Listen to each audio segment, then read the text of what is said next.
ಮೊದಲನೇದಾಗಿ ಹೇಗೆ ನಡೀತಾ ಇದೆ ಪ್ರಚಾರ? ಸತತವಾಗಿ ಪಾಲ್ಗೊಂಡಿದ್ದೀವಿ, ಸಂಪೂರ್ಣ ವಿಶ್ವಾಸ ಇದೆ. ಅಲ್ಪಸಂಖ್ಯಾತರು ಟಿಕೆಟ್ ಕೇಳಿದ್ರಲ್ಲಿ ಏನು ತಪ್ಪೇ ಇಲ್ಲ. ಪಕ್ಷ ಏನ್ ಹೇಳುತ್ತೆ ಅದನ್ನು ನಾವು ಸಾಧಿಸ್ತಕ್ಕಂತ ನಮ್ಮ ಕರ್ತವ್ಯ. ನೀವು ಸಾದಿಕ್ ಪೈಲ್ವಾನ್ ಅವರನ್ನ ಒಂದು ಸರ್ಪ್ರೈಸ್ ಆಪರೇಷನ್, ಇವರು ಸಮುದಾಯದಲ್ಲಿ ಯುವಕರಲ್ಲಿ ಇವ್ರದೇ ಆದಂತ ಒಂದು ಛಾಪು ಇದೆ, ಗೌರವ ಇದೆ. ಪಾರ್ಟಿಯಲ್ಲೂ ಕೂಡ ಅದು ಮೂಡಿಸಿ ಬರಬೇಕು. ಬಿಜೆಪಿಯನ್ನ ಅಥವಾ ಅಸಮಾಧಾನದ ಕಾರಣಕ್ಕೋಸ್ಕರ ಯಾಕೆ ಅದಕ್ಕೆ ಮತ ಹಾಕಬಾರ್ದು ಅಂತ ಸಮಾಜದ ಒಂದು ದೃಷ್ಟಿಯಿಂದ, ದೇಶದ ಐಕ್ಯತೆಯ ದೃಷ್ಟಿಯಿಂದ ಇಂಥ ಮೂಲಭೂತವಾದಂತ ಕೋಮುವಾದಿ ಪಕ್ಷಕ್ಕೆ ನಮ್ಮಿಂದ ಸಹಾಯ ಆಗ್ಬೇಕಾ? ಸೊ ಈ ಚುನಾವಣೆ ಮುಸ್ಲಿಂ ಕಮ್ಯುನಿಟಿ ಮೇಲೆ ಡಿಪೆಂಡ್ ಆಗಿದೆಯಾ, ಈ ಅವರೇ ಇದನ್ನ ಈ ಚುನಾವಣೆಯನ್ನು ನಿರ್ಧಾರ ಮಾಡ್ತಾರೆ ಅನ್ನೋಂಥ ಅಭಿಪ್ರಾಯ ನಮಗಿದೆಯಾ? ಚುನಾವಣೆ ಒಂದೇ ಒಂದು ಸಮುದಾಯಕ್ಕೆ, ಒಂದೇ ಒಂದು ವರ್ಗಕ್ಕೆ ಸೀಮಿತವಾದಂಥ ಚುನಾವಣೆ ಆಗಕ್ಕೆ ಸಾಧ್ಯ ಇಲ್ಲ. ಎಲೆಕ್ಷನ್ಗೆ ಗ್ಯಾರಂಟಿ ಯೋಜನೆ ಎಷ್ಟು ಹೆಲ್ಪ್ ಆಗುತ್ತೆ? ಗ್ಯಾರಂಟಿ ಗುಡ್ ವಿಲ್ ಅಂತಾನೆ ಹೇಳ್ಬೋದು. ಜಮೀರ್ ಅಹಮದ್ ಅವರ ಪ್ರೆಸ್ ಮೀಟ್ ಅನ್ನು ನೋಡಿದ್ವಿ. ಜಮೀರ್ ಅಹಮದ್ ಕೇವಲ ರಾಜ್ಯ ಅಲ್ಲ, ರಾಷ್ಟ್ರಕ್ಕೆ ಬೇಕಾಗಿರುವಂತ ನಾಯಕ ಕಾಂಗ್ರೆಸ್ ವಿಚಾರದಲ್ಲಿ. ಆದ್ರೆ ಈಗ ರಿಜ್ವಾನ್ ಅರ್ಷದ್ ಜಮೀರ್ ಅಹಮದ್ ಅವರ ನಂತರದಲ್ಲಿ ರಾಜ್ಯದಲ್ಲಿ ಅತಿ ದೊಡ್ಡ ಅಲ್ಪಸಂಖ್ಯಾತ ನಾಯಕರಾಗಿ ಗುರುತಿಸಿಕೊಂಡಿದ್ದಾರೆ, ಜವಾಬ್ದಾರಿಯನ್ನು ಹೊತ್ಕೊಂಡಿದ್ದಾರೆ. ಜವಾಬ್ದಾರಿ ಭಾರ ಅನ್ನಿಸ್ತಿದ್ಯಾ, ಸೇವೆ ಅನ್ನಿಸ್ತಿದ್ಯಾ? ನಮಗೂ ಸ್ವಲ್ಪ ಗುಡ್ ವಿಲ್ ಇದೆ ನಮ್ಮ ಸಮುದಾಯದಲ್ಲಿ. ಅಲ್ಪಸಂಖ್ಯಾತರ ಮತ ನಮಗೆ ಬೇಡ, ಮುಸ್ಲಿಮರ ಮತ ನಮಗೆ ಬೇಡ, ಮುಸ್ಲಿಮರು ಏನೋ ಒಂದು ಇಶ್ಯೂ ಆಯ್ತಾರೆ ಪಾಕಿಸ್ತಾನಕ್ಕೆ ಹೋಗಿ, ಇದೇ ಮುಸ್ಲಿಂ ಮತದ ಮೇಲೆ ನಿರ್ಧಾರ ಅಥವಾ ಡಿಪೆಂಡ್ ಆಗುವಂತ ದುರ್ಗತಿ ಬಿಜೆಪಿಗೆ ಬಂದಿದೆ ಅಂತ ಜನ ಚರ್ಚೆ ಮಾಡ್ತಿದ್ದಾರೆ. ನಮಸ್ಕಾರ ವೀಕ್ಷಕರೇ, ಕರ್ನಾಟಕ ಡಿಜಿಟಲ್ ಮಾಧ್ಯಮ ಇತಿಹಾಸದಲ್ಲೇ ಮೊದಲ ಬಾರಿಗೆ ಕರ್ನಾಟಕದ ವಿವಿಧ ಜಿಲ್ಲೆಗಳ ಹಿರಿಯ ಪತ್ರಕರ್ತರು ಸೇರಿ ಒಟ್ಟಾಗಿ ಮಾಡ್ತಿದೀವಿ ಈ ಕವರೇಜ್ ಅನ್ನ, ಈ ಶೋ ಅನ್ನ. ದಾವಣಗೆರೆ ದಕ್ಷಿಣ ವಿಧಾನಸಭಾ ಚುನಾವಣೆಯ ಕವರೇಜ್. ಇಲ್ಲಿ ತುಂಬಾ ಮುಖ್ಯವಾದ ವಿಚಾರ ಅಂದ್ರೆ, ದಾವಣಗೆರೆ ಚುನಾವಣೆ ಕಾಂಗ್ರೆಸ್ ಪಾಲಿಗೆ ಒಂದು ರೀತಿ ಸರಾಗವಾಗಿ ಸಾಗ್ತಾ ಇದೆ ಅಂದ್ರೆ ಅದರಲ್ಲಿ ಪ್ರಮುಖ ಕಾರಣಕರ್ತರು ರಿಜ್ವಾನ್ ಅರ್ಷದ್ ಅವರು ಕೂಡ ಹೌದು. ಯಾಕಂದ್ರೆ ಅಲ್ಪಸಂಖ್ಯಾತರು ಭುಗಿಲೆತ್ತಾಗ ಅದನ್ನ ಶಮನ ಮಾಡೋದ್ರಲ್ಲಿ ಪ್ರಮುಖ ಪಾತ್ರವನ್ನು ವಹಿಸಿದ್ರು. ಜೊತೆಗೆ ಕೆಪಿಸಿಸಿಯಲ್ಲಿ ಅತಿ ದೊಡ್ಡ ಜವಾಬ್ದಾರಿ. ಶಿವಾಜಿನಗರದ ಶಾಸಕರಾಗಿರುವಂತಹ ರಿಜ್ವಾನ್ ಅರ್ಷದ್ ಅವ್ರು ನಮ್ಮ ಜೊತೆ ಇದ್ದಾರೆ, ಅವ್ರನ್ನೇ ಮಾತಾಡ್ತಾ ಹೋಗೋಣ. ಹೇಗೆ ಸಾಗ್ತಾ ಇದೆ ದಾವಣಗೆರೆ ದಕ್ಷಿಣ ಅಂತ? ಸರ್, ಮೊದಲನಾಗಿ welcome to our show. Thank you. ತಾವು 4 ಜನ ತಮ್ಮದೇ ಆದಂತ ಈ ಮಾಧ್ಯಮದ ಹಿನ್ನೆಲೆ ಇರ್ತಕ್ಕಂಥವ್ರು ಎಲ್ಲ ಸೇರಿ 4 ಜನನು ಸೇರಿ ಇವತ್ತು ಈ ಕಾರ್ಯಕ್ರಮ ಮಾಡ್ತಾ ಇದ್ರಿ. ಸ್ವಲ್ಪ ಭಯ ಪಡ್ಕೊಂಡು ಮಾತಾಡುವಾಗ, ಯಾಕಂದ್ರೆ you are all very seasoned, experienced journalist. Best wishes ತಮಗೆಲ್ಲ. Thank you sir. ಮೊದಲನೇದಾಗಿ ಹೇಗೆ ನಡೀತಾ ಇದೆ ಪ್ರಚಾರ? ಸತತವಾಗಿ ಪಾಲ್ಗೊಂಡಿದ್ದೀರಾ. ಬಹಳ ಚೆನ್ನಾಗಿದೆ. ನನಗೆ ಈಗ ಸಂಪೂರ್ಣ ವಿಶ್ವಾಸ ಇದೆ. ನಾವು ಈ ಬಾರಿ ಈ ಕ್ಷೇತ್ರದಲ್ಲಿ ಒಂದು ಒಳ್ಳೆಯ ಮಾರ್ಜಿನ್ ಇಂದ ಗೆಲ್ತೀವಿ ಅಂತಕ್ಕಂಥ ವಿಶ್ವಾಸ ನನಗಿದೆ. ಈಗ ಅಲ್ಪಸಂಖ್ಯಾತರು ಟಿಕೆಟ್ ಕೇಳಿದ್ರಲ್ಲಿ ಏನು ತಪ್ಪೇ ಇಲ್ಲ. ಆದರೆ ಸಹಜವಾಗಿ ಯಾರು ನಿಧನರು ಅಂದಾಗ ಅದು ಅವರ ಕುಟುಂಬಕ್ಕೆ ಟಿಕೆಟ್ ಕೊಡಬೇಕು. ಈ ಎಲ್ಲಾ ಭಿನ್ನಮತ, ಯಾಕಂದ್ರೆ ಕೊನೆ 3 ಗಂಟೆವರೆಗೂ ಕೂಡ ಕಾದ್ರು ಸಾದಿಕ್ ಪೈಲ್ವಾನ್ ಟಿಕೆಟ್ ವಾಪಸ್ ತಗೊಂಡಿರ್ಲಿಲ್ಲ. ಆ ಸಂದರ್ಭದಲ್ಲಿ ನೀವಾಗಿರ್ಬೋದು, ಅಭಿಷೇಕ್ ದತ್ತ ಆಗಿರ್ಬೋದು, ಸಲೀಂ ಅಹಮದ್ ಆಗಿರ್ಬೋದು, ಎಲ್ಲರೂ ಕೂಡ ಅತಿ ದೊಡ್ಡ ಜವಾಬ್ದಾರಿಯನ್ನ ಹೊತ್ಕೊಂಡು ಇಡೀ ಅಲ್ಪಸಂಖ್ಯಾತರನ್ನ ಒಟ್ಟಾಗಿ ತೆಗೆದುಕೊಂಡು ಹೋಗುವಂತ ಮಹಾನ್ ಕಾರ್ಯಕ್ಕೆ ಮುಂದಾಗಿದ್ದೀರಾ. ಎಲ್ಲವೂ ಹೇಗೆ ನಡೀತಾ ಇದೆ? ಚೆನ್ನಾಗಿದೆ. ಪಕ್ಷದ ಜವಾಬ್ದಾರಿ, ಪಕ್ಷ ಏನ್ ಹೇಳುತ್ತೆ ಅದನ್ನು ನಾವು ಸಾಧಿಸ್ತಕ್ಕಂಥ ನಮ್ಮ ಕರ್ತವ್ಯ. ಸೊ ಪಕ್ಷದಿಂದ ಸನ್ಮಾನ್ಯ ಮುಖ್ಯಮಂತ್ರಿಗಳು ಮತ್ತು ಉಪಮುಖ್ಯಮಂತ್ರಿಗಳು ಎಲ್ಲ ನೀವು ಹೋಗಿ ಇಂಥ ಕೆಲಸ ಮಾಡಬೇಕು, ಮನವೊಲಿಸ್ಕೋಬೇಕು ಅಂತ ಹೇಳಿದರು. ನಾವು ಬಂದು ಸಾದಿಕ್ ಅವ್ರಿಗೆ ಮನವೊಲಿಸಿ ಅವ್ರಿಗೆ ಸಮಾಧಾನ ಮಾಡಿ ಪಕ್ಷಕ್ಕೆ ಮತ್ತೆ ಮರು ಸೇರ್ಪಡೆ ಮಾಡಿಸ್ಕೊಂಡು ಬೆಂಬಲವನ್ನು ಅವ್ರು ಸೂಚಿಸಿದ್ದಾರೆ. ಮತ್ತು 11 ಜನ ಬೇರೆ ಬೇರೆ ಪಕ್ಷೇತರ ಅಭ್ಯರ್ಥಿಗಳು ಕೂಡ ವಿಡ್ರಾ ಮಾಡಿಕೊಂಡ್ರು. ಸೊ ಹೀಗಾಗಿ ಭಾಳಷ್ಟು ಜನ ಯಾರ ಅಸಮಾಧಾನದಲ್ಲಿ ಸ್ವಲ್ಪ ಮನ್ಸು ನೋವು ಮಾಡ್ಕೊಂಡಿದ್ರು, ಅವ್ರಿಗೆಲ್ಲ ನಾವು ಮನವೊಲಿಸ್ಕೊಂಡು ಈಗ ಎಲ್ಲರೂ ಸೇರಿ ಒಟ್ಟಾಗಿ ಎಲೆಕ್ಷನ್ ಮಾಡ್ತಾ ಇದ್ದೀವಿ. ಸರ್, ಈಗ ಕಣದಲ್ಲಿ ಇನ್ನೂ ಕೆಲವೊಂದಿಷ್ಟು ಮುಸಲ್ಮಾನ ಅಭ್ಯರ್ಥಿಗಳಿದ್ದಾರೆ. ಅದರಲ್ಲಿ ಬೇರೆ ಬೇರೆ ಜಿಲ್ಲೆಯಿಂದ ಬಂದವರು ಇಲ್ಲಿ ನಾಮಿನೇಷನ್ ಹಾಕಿದ್ದಾರೆ. ನೀವು ಸಾದಿಕ್ ಪೈಲ್ವಾನ್ ಅವರನ್ನ, ನೀವು ಮತ್ತೆ ಸಲೀಂ ಅಹಮದ್ ಒಂದು ಸರ್ಪ್ರೈಸ್ ಆಪರೇಷನ್, ನಾಮಪತ್ರ ವಾಪಸ್ ತಗೊಳ್ಳಿಲ್ಲ, ಬಟ್ ಮಾರನೆಯ ದಿನ ನೀವು ಸಾದಿಕ್ ಪೈಲ್ವಾನ್ ಅವರನ್ನ ಸಿದ್ದರಾಮಯ್ಯನವರ ಹತ್ರ ಕರ್ಕೊಂಡು ಹೋದ್ರಿ. ಈ ಆಪರೇಷನ್ ಏನಿದೆ ಇದು ಇನ್ ಗ್ರೌಂಡ್ ರಿಯಾಲಿಟಿ ಇದು ನಿಮಗೆ ಪೊಲಿಟಿಕಲಿ ಪ್ಲಸ್ ಆಗಿದೆಯಾ ಸರ್? ವೈಯಕ್ತಿಕವಾಗಿ ನಾವು ಕೆಲಸ ಮಾಡ್ಕೊಂಡು ಬಂದಿದ್ದೇವೆ. ನಿಶ್ಚಿತವಾಗ್ಲೂ ಪಕ್ಷದಲ್ಲೂ ಕೂಡ ಒಂದು ಕಾನ್ಫಿಡೆನ್ಸ್ ಬರುತ್ತಲ್ಲ, ಇವ್ರಿಗೆ ಒಂದು ಅವಕಾಶ ಕೊಟ್ಟಾಗ ಇವ್ರು ಸಾಧಿಸ್ತಾರಪ್ಪ, ಕೆಲಸ ಮಾಡ್ತಾರೆ, ನಾವು ಕೊಟ್ಟಿದ್ದ ಜವಾಬ್ದಾರಿಯನ್ನು ಇವರು ರೀತಿಯಲ್ಲಿ ನಿಭಾಯಿಸ್ತಾರೆ ಅಂತ ಪಕ್ಷಕ್ಕೆ ಕಾನ್ಫಿಡೆನ್ಸ್ ಬಂದಿದೆ. ಹೌದು, ನಿಶ್ಚಿತವಾಗ್ಲೂ ನಮ್ಮ ಪೊಲಿಟಿಕಲ್ ಕರಿಯರ್ ಕೂಡ succeeded in operation the task which was given by the party. Of course. Party ಈಗ ಪಾರ್ಟಿಗೂ ಕನ್ವಿನ್ಸ್ ಆಗಿದೆ. ಈಗ ಇಲ್ಲದೇ ಇದ್ರೆ ಇಂಥ ಮಹತ್ವವಾದಂಥ ಒಂದು ಚುನಾವಣೆಗೆ ನಮ್ಮನ್ನು ಜವಾಬ್ದಾರಿ ಕೊಟ್ಟು ಇಲ್ಲಿ ಕಳಿಸ್ಬೇಕು ಅಂದರೆ ಎಲ್ಲ ಇವರು ಡೆಲಿವರ್ ಮಾಡ್ತಾರೆ.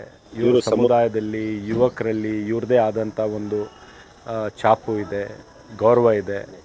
ಅದನ್ನು ಬಳಸ್ಕೊಂಡು ಎಲ್ಲರನ್ನ ಸಮಾಧಾನವಾಗಿ ಕರ್ಕೊಂಡು ಬರ್ತಾರೆ ಅಂತ ನಂಬಿಕೆ ಇರೋದ್ರಿಂದನೇ ನಮಗೆ ಕಳಿಸಿರೋದು. ಸೊ ನಮಗೂ ಕೂಡ ಪ್ರೂವ್ ಮಾಡೋದು ಒಂದು ಅವಕಾಶ. ನಮ್ಮ ಸಮಾಜದಲ್ಲಿ ನಮ್ಮ ಕಿಮ್ಮತ್ತು ಇದೆಯೋ ಇಲ್ವೋ ಅಂತ ನೋಡ್ಕೊಳ್ಳೋದು ಕೂಡ ಒಂದು ಅವಕಾಶ. Tested your self here. Of course test ಮಾಡಬೇಕಲ್ಲ, ಯಾಕಂದರೆ ನಮ್ಮ ಸಮಾಜದಲ್ಲಿ ನಮಗೂ ಆ ಗೌರವ, ಆ ಮರ್ಯಾದೆ, ನಮ್ಮ ಮಾತಿಗೆ ಬೆಲೆ ಕೊಡ್ತಾರ ನಾವು ಹೋಗಿ ಮಾತಾಡಿದ್ರೆ ಅಂತ. ಸೊ ನನಗೆ ಆ ವಿಶ್ವಾಸ ಇತ್ತು. ಪಾರ್ಟಿಯಲ್ಲೂ ಕೂಡ ಅದು ಮೂಡಿಸಿ ಬರಬೇಕಲ್ಲ, ಅದು ಆಗಿದೆ.